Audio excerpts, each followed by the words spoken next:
Okay, to all of you who claim there is no curvature, let's see if this is true. At first, let's go full screen.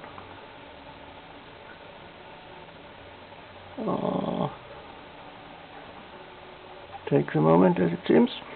And now my monitor has a nice tool which displays horizontal lines for alignment, and as you can see here, I'll try to show it here, it's at 17, and if we trace this line, there's clearly curvature. It clearly goes up, goes down to about 17.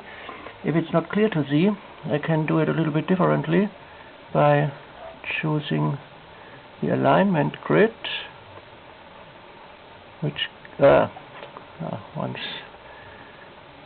one time through the cycle. Here's the alignment grid.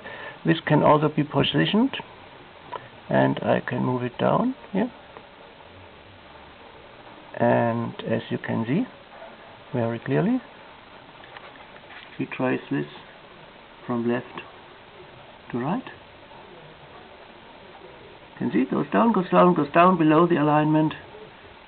Go back once more at the alignment line. Goes down again. There is clearly curvature in the picture. It is hard to see, but if you use the appropriate tools, you can clearly demonstrate.